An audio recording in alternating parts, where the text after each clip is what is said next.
Mes chers frères et sœurs, Shalom. Shalom. C'est dans la joie que nous célébrons, par la grâce de Dieu, encore une fois cette fête de Pâques, dans la nuit sainte, la nuit où Jésus-Christ a opéré le grand mystère de la rédemption, du salut de l'homme par sa résurrection. C'est la fête de la résurrection. Nous avons suivi quelques lectures et on pouvait encore en suivre beaucoup plus, mais nous avons fait le choix. Nous allons aussi faire le choix de commenter peut-être quelques lectures, alors que nous aurions aimé les commenter toutes l'une après l'autre, mais je sais que vous ne tiendrez pas, vous allez dormir. Shalom. Shalom. Alors, je ne le ferai pas. Nous allons simplement méditer et en peu de mots, le livre de la Genèse, l'Exode, qui est le texte fondateur de la foi d'Israël. Et nous méditerons aussi sur l'Évangile. Voilà les trois aspects que nous allons aborder. D'abord, donc, nous allons commencer par le livre de la Genèse. Pourquoi la Genèse? Parce que la résurrection, c'est un commencement. Le recommencement. Comme on le chantait en carême, tout recommence. Avec la résurrection, nous commençons une nouvelle vie. Et nous allons à la source avec le livre de la Genèse, où Dieu a créé la terre et le ciel. En résumé, nous dirons simplement que ce passage que nous avons entendu, c'est un poème, un beau poème de la nature, un beau poème sur la nature, tel que Dieu l'a créé. Dieu a tout créé. Et quand nous regardons le monde, eh bien, avec l'auteur sacré, nous sommes invités à admirer les merveilles de Dieu à travers la nature. On nous a invités à admirer les herbes, les arbres, les poissons dans l'eau et tout ce qu'il y a dans l'eau, les animaux de la forêt, les insectes, et tout ça, c'est harmonieusement très bien que toutes ces choses existent ensemble. Et même s'il arrive qu'il y ait parfois des êtres qui mangent les autres, mais cela est inscrit aussi dans la loi de la nature, mais tout est simplement merveilleux. Ce qui est à admirer, c'est finalement l'homme qui a été créé à la fin de tout. Et l'homme, quand vous voyez cet organisme, comment est-ce que tout a une importance, tout est nécessaire, il n'y a rien qui ne vaille quelque chose.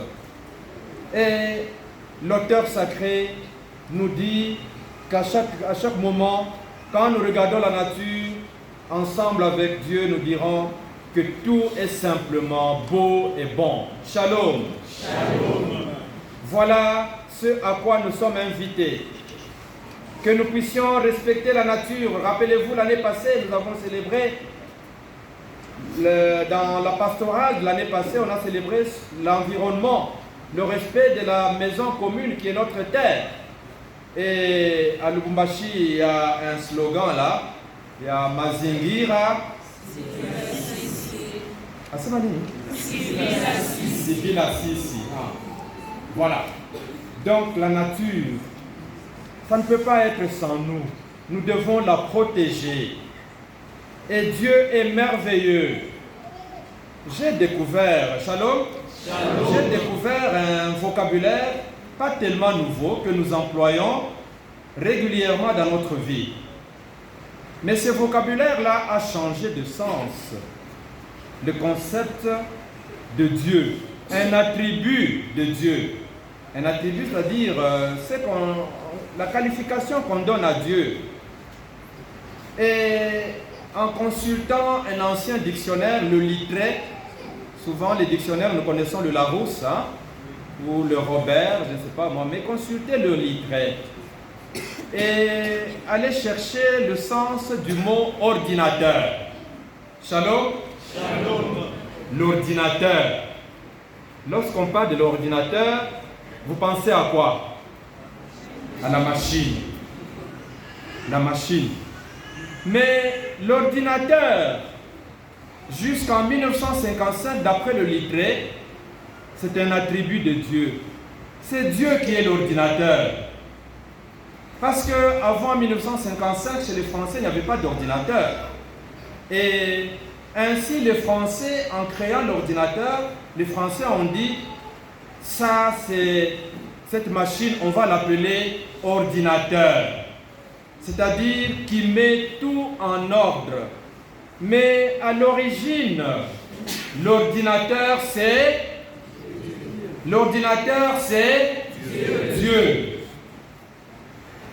Mutafute hata pa Google. Mutapata ordinateur ni Mungu, c'est lui qui range tout. Le monde tel qu'il est rangé. Et c'est ainsi que je voulais chercher un peu ce vocabulaire dans nos langues. Quand on m'a dit qu'en Kiluba, Dieu il s'appelle le Shakapanga, c'est comme ça? Moi je pensais que nous voulons qu'on a Panga bien, mais on m'a dit non, Shakapanga c'est celui qui crée. Bon, acceptons cela, mais en fait, moi je pense que celui qui m'a dit ça, il s'est trompé. Shakapanga, ça veut dire nous voulons qu'on a Panga bien. Me corriger ou pas, mais c'est comme ça. C'est ça Dieu. Dieu est l'ordinateur. Et donc tout ce qu'il a fait, ça s'agence merveilleusement bien. Et tout est beau. Et ainsi, vous n'avez pas le droit de tuer même un serpent. Quand vous le voyez, vous le laissez passer.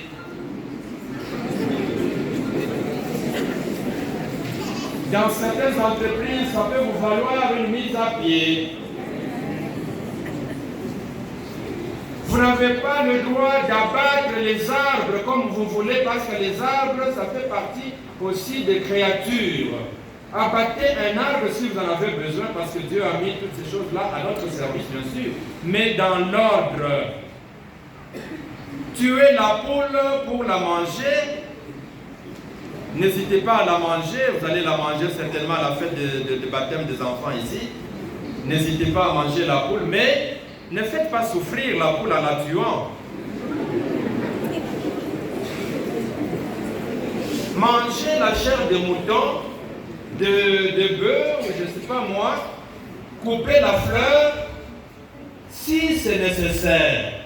Les enfants, vous trouvez des fleurs dans votre parcelle ou ailleurs, ne coupez pas la fleur et vous la jetez. Coupez la fleur pour les plus jeunes pour l'offrir à vos chéris qui n'acceptent plus les fleurs mais qui acceptent seulement les dollars.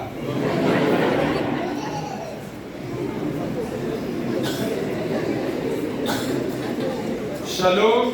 Shalom. Donc tout est merveilleux, la créature. Et la première lecture nous invite donc à rendre grâce à Dieu pour la création. Et chaque année, tout recommence avec le livre de la Genèse. Dans le livre de l'Exode, comme je l'ai dit, c'est le livre qui fonde la foi d'Israël. Et l'Exode, on doit lire ce livre-là, comme je l'ai dit le jeudi passé, on doit se souvenir de ce que Dieu a fait pour Israël. Et ça, c'est un grand événement. la traversée de la mer Rouge. Et dans le livre de l'Exode, Dieu va sauver Israël d'un double danger. Le premier danger, c'est l'eau, la mer Rouge. Israël se trouve devant la mer Rouge. Eh bien, la mer, c'est la mort. Vous vous noyez, vous mourrez. Qu'est-ce que Israël va faire? Par la main de Moïse, Israël sera sauvé et il pourra traverser la mer à pied sec. C'est ce qu'on nous a raconté. Le deuxième danger, c'est Pharaon. Pharaon, c'est ce chef que je peux appeler impie. Un chef qui n'a pas foi en Dieu, qui ne craint pas Dieu. Un chef qui règne sur les Égyptiens et qui règne sur les Israéliens qui sont réduits à l'esclavage. Et lorsque Moïse va dire, envoyé par Dieu, va dire à Pharaon, laisse partir mon peuple pour qu'il aille sacrifier à son Dieu. Eh bien, Pharaon, comme il est orgueilleux, il est têtu, un chef qui n'écoute pas ce que Dieu lui dit par la voix de Moïse. Pharaon va demander, mais ça c'est une plaisanterie, laissez partir qui? Israël. C'est une blague. Et qu'est-ce qu'il va faire? Il va ajouter même à la corvée une double tâche de travail, parce que vous blaguez trop. Et il y aura beaucoup de choses que Moïse va demander à Pharaon. Il y aura des miracles pour essayer de convaincre Pharaon. Jusqu'à ce que finalement, il cède quand même. Mais malgré tout, il dit, hey, il faut rattraper ces gens-là. Et donc, en résumé, Pharaon, c'est ce type qui se met sur le chemin des Israélites pour les empêcher à accéder à la liberté. Pharaon ne veut pas la liberté du peuple de Dieu. Il se met contre la liberté du peuple de Dieu.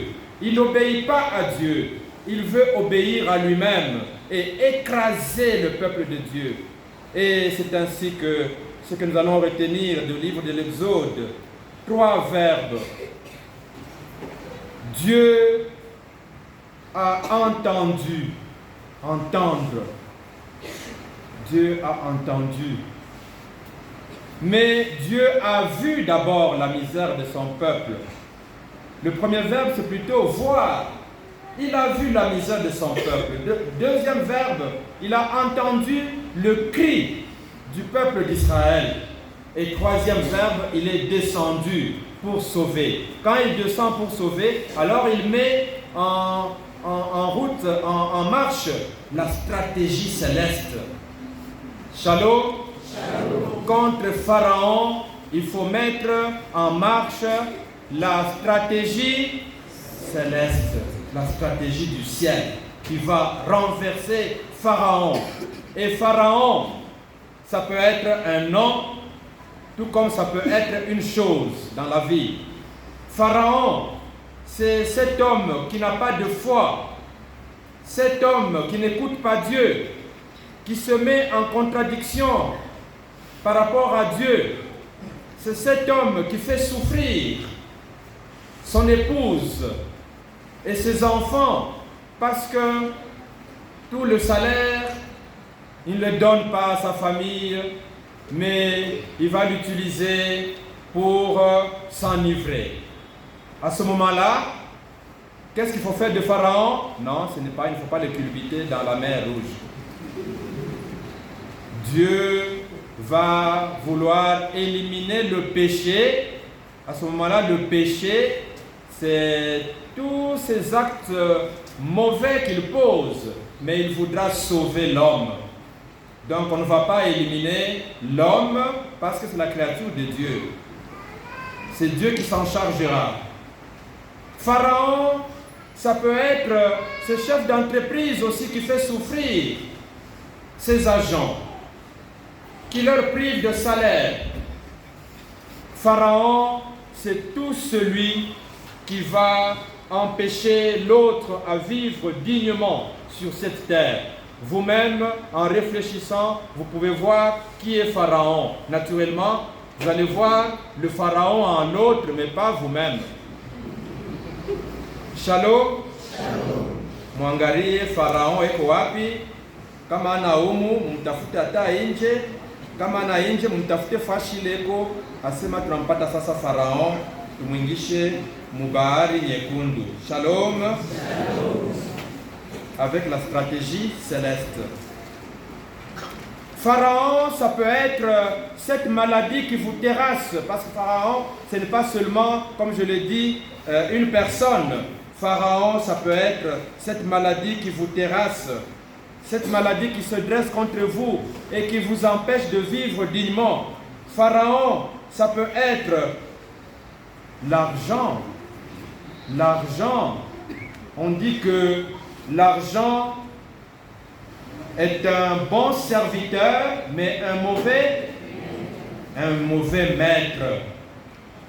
Donc, si vous prenez l'argent comme votre pharaon, vous courez le danger. C'est un mauvais maître, parce que l'argent, avec l'argent, on peut corrompre. Toute la corruption qu'il y a ici au Congo, c'est Pharaon qui se dresse. Tout ce qui est comme détournement, c'est Pharaon qui se dresse. Tout ce qu'il y a de mauvais, la malhonnêteté, et l'argent peut même arriver à diviser les gens. Voilà pourquoi c'est un mauvais maître. L'argent peut diviser les frères d'une même famille, parce que leur père leur a laissé des biens, de l'argent, ou je ne sais pas moi, et ils n'arrivent pas à se partager comme il se doit. Le plus grand, il prend peut-être la part de lion, l'autre il n'a presque rien. Il y a la division. L'argent peut tuer. L'argent peut donc vous empêcher à vivre dans la liberté d'enfant de Dieu. Voilà un autre pharaon contre lequel vous devez et nous devons lutter. Donc tous ceux qui empêchent l'homme à vivre librement, spirituellement, y compris les sorciers, ce sont des grands pharaons. Si vous les connaissez, vous allez leur dire que nous allons lutter contre vous et vous précipiter dans la mer rouge. Shalom. Shalom. Vous allez réfléchir, méditer sur cela.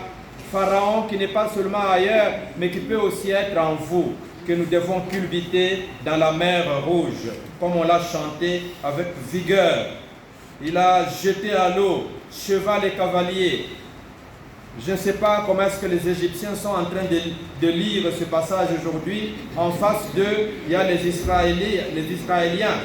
Et eux, les Égyptiens, ils sont culbutés dans l'eau. Ils doivent chanter ça, je ne sais pas comment est-ce qu'ils le chantent, mais spirituellement, le pharaon, c'est justement ce péché-là, cet homme-là orgueilleux, cet homme-là têtu. Prenons cela donc de façon spirituelle. Shalom. Shalom. Et enfin, le deuxième message, c'est l'évangile. Dans l'évangile, ce que nous allons retenir, c'est la démarche des femmes. Les femmes sont données en modèle de persévérance, de courage. Shalom. Shalom. Jésus avait des apôtres, mais il avait aussi des disciples. Et il avait beaucoup de disciples. Parmi les disciples, il y avait aussi des femmes. Et pendant sa souffrance, sur le chemin de la croix, les hommes, ils ont commencé à fuir petit à petit, à abandonner Jésus, à renier Jésus. Vous connaissez celui qui a renié Jésus, Pierre, celui que Jésus mettait à l'avant-plan. Il a commencé par le renier. Tous les autres là, ils ont fui comme des petits lapins. Et ce sont les femmes qui ont suivi Jésus. Ils l'ont suivi jusqu'à la croix. Ah, heureusement, il y avait quand même Jean aussi, c'est un homme qui était là à côté de Marie. Mais les femmes ont persévéré lorsqu'on a enterré Jésus. Ils n'ont pas lâché les bras. Elles ont persévéré. Elles sont parties. Madeleine, les autres, ils sont partis à la tombe.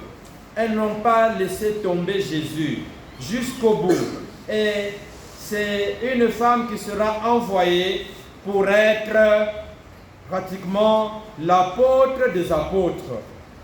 C'est lui qui doit annoncer la bonne nouvelle de la résurrection. Christ est ressuscité. C'est ça la grande nouvelle. Et vous retenez un peu un gros mot là de théologien, le père Gervais, qui connaît la théologie, le kérigme.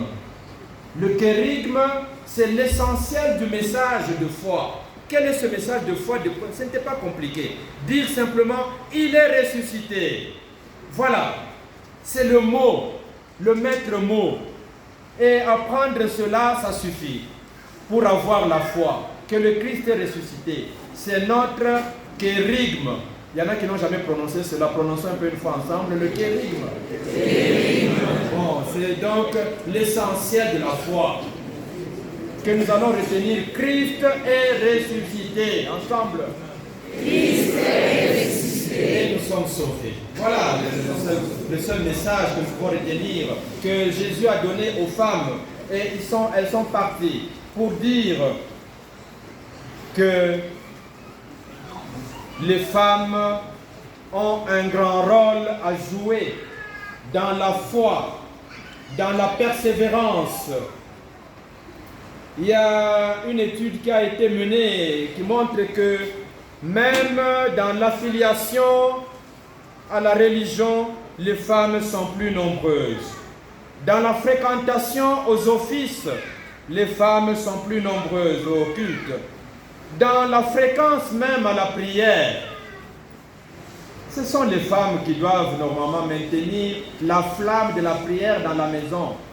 Si vous, les mamans, vous ne faites pas un effort pour faire prier toute la maison va commencer à dormir sans prier.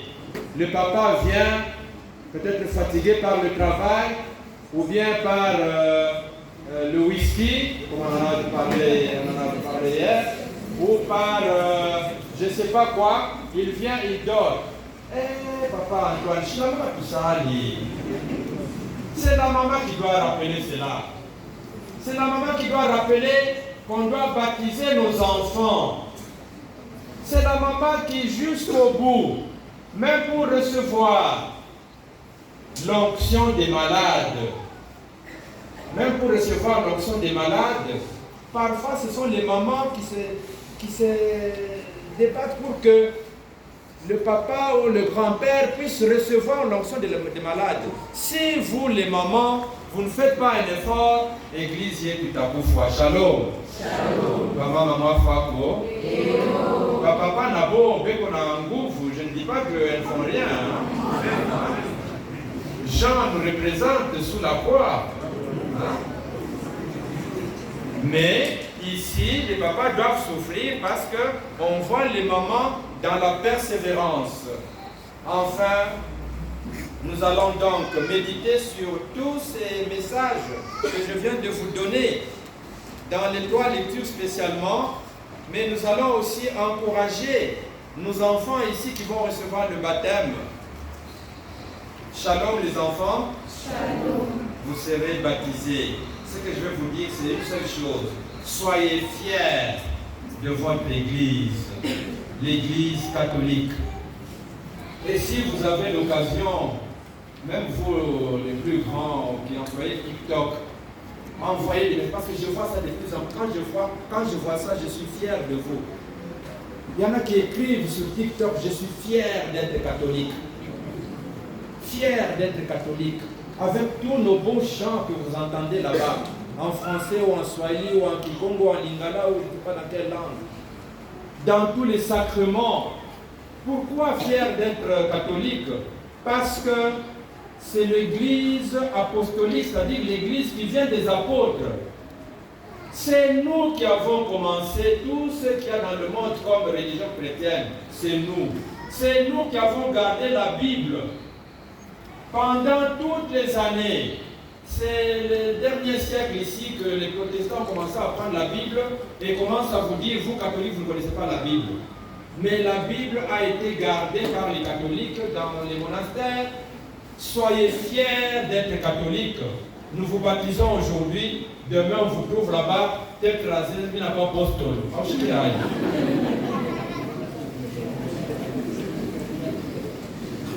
Et vous vous laissez intimider par les autres.